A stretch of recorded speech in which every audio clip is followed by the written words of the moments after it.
தாவேக தலைவர் விஜய் மக்கள் சந்திப்பு நிகழ்ச்சி ஏற்பாடு செய்யப்பட்டிருக்கிறது. சுங்குவார் சத்திரத்தில் இந்த முறை உள்ளரங்க நிகழ்ச்சியாக ஏற்பாடு செய்யப்பட்டிருக்கிறது. இந்த மக்கள் சந்திப்பு நிகழ்ச்சியை பற்றி திரு பிரியன் அவர்கள் மூத்த பத்திரிகையாளர் தெரிவித்த கருத்துக்களை பார்க்கலாம்.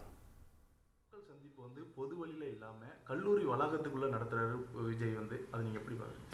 இல்லை, அதாவது இந்த கரூர் சோக சம்பவத்துக்கு பிறகு பலவிதமான வழக்குகள் கோர்ட்டில் இருக்கிறத பார்க்குறோம். ஸோ ஸ்டாண்டிங் ஆப்ரேட்டிங் ப்ரொசீஜர்னு ஒரு விஷயம், அதாவது பொதுக்கூட்டங்கள் மற்றும் போன்ற விஷயங்களுக்கு இந்த ரோட் ஷோ போன்ற விஷயங்களுக்கெல்லாம் எப்படிப்பட்ட ஒரு வழிகாட்டி முறைகள்லாம் வகுக்கணுன்ற விஷயங்கள் கோர்ட்டில் இருக்குது. அது கோர்ட்டில் தமிழ்நாடு கவர்மெண்ட் சப்மிட் பண்ணியிருக்காங்க.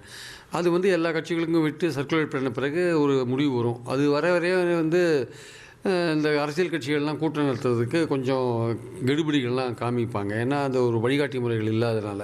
ஸோ இந்த சூழலில் அவருக்கு ஏற்கனவே அவர் கரூரில் இந்த மாதிரி சம்பவம் நடந்ததுனால அவருக்கு மக்களையும் சந்திக்க வேண்டிய அவசரமும் அவசியமும் அவருக்கு இருக்குது. ஸோ அதனால் இப்போது சேலத்தில் பொதுக்கூட்டம் நடத்த டைம் கேட்டார். அங்கே அந்த நாள் சரிப்படாது, செக்யூரிட்டி கொடுக்க முடியாதுன்னு சொல்லிட்டாங்க. ஸோ அதனால் இப்போது தற்சமயத்துக்கு இப்போது காஞ்சிபுரத்தில் ஒரு 2000 பேரை லிமிட்டடாக சந்திக்கிறதுக்கான ஏற்பாடுகள் பண்ணுறார். இது அவர் மக்களை தேர்தலில் இருக்கும்போது மக்களை சந்திக்கிறதுக்கான வழிகளை பார்க்கும்போது இது ஒரு வழியாக அவர் கையாண்டிருக்காருன்னு தான் நான் நினைக்கிறேன். ஆக்சுவலாக அவர் யூகத்தை மாற்றிருக்காருன்னு நினைக்கிங்களா சார்? ஒரு யூகத்தை மாற்றுறதுல இப்போ இது மாதிரி 38 டிஸ்ட்ரிக்ட்லேயும் 2000 பேரை சந்தித்து அவர் எதிர்பார்த்த பலன் கிடைக்கிறதுக்கான வாய்ப்புகள் இல்லை.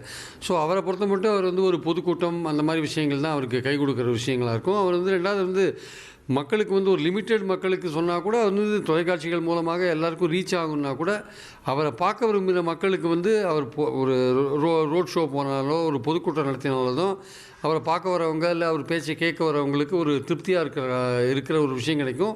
ரெண்டாவது அவரும் பல விஷயங்களை மக்களுக்கு கம்யூனிகேட் பண்ணக்கூடிய ஒரே சமயத்தில் பல பேருக்கு கம்யூனிகேட் பண்ணக்கூடிய வாய்ப்பு கிடைக்கும். அதனால் இந்த மாதிரியான ஒரு லிமிட்டெட் வெர்ஷன் இருக்குல்ல, இந்த மாதிரி ஒரு குறிப்பிட்ட அளவு சந்திக்கிற விஷயங்கள் ஒரு தற்காலிகமான ஒரு ஏற்பாடாக இருக்குமே தவிர நிரந்தரமாக இந்த மாதிரி ஒரு எல்லா மாவட்டத்திலையும் சந்திக்கிறதுக்கான வாய்ப்புகள் இல்லை. இப்போ இந்த மக்கள் சந்திப்பு பொதுமக்களிடையே எந்த அளவுக்கு போய் கொண்டு போய் சேரும்?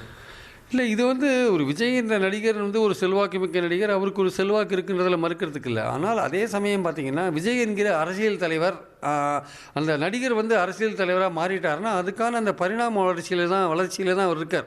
அந்த ப்ராசஸ் போயிட்டுருக்கு. தன்னை ஒரு முழு அரசியல் தலைவராக மாற்றிட்டாருன்னா அவர் இன்னும் மாற்றிக்கலன்னு தான் மக்களுடைய பார்வையாக இருக்குது. ஆனால் ஒரு நடிகராக அவருக்கு ஒரு ஃபாலோவர்ஸ் இருக்காங்க, ரசிகர்கள் இருக்காங்க. இப்போ கரூர் சம்பவத்துக்கு அப்புறம் கரூரில் போயிட்டு அந்த மக்களோடு இருக்காமல் அவர் திரும்பி ஓடி சென்னைக்கு வந்தது நடுநிலை மக்கள்கிட்ட ஒரு அரசியல் தலைவராக அவரை பார்க்கும்போது அவரை மதிப்பு கொஞ்சம் இறக்குது கீழே.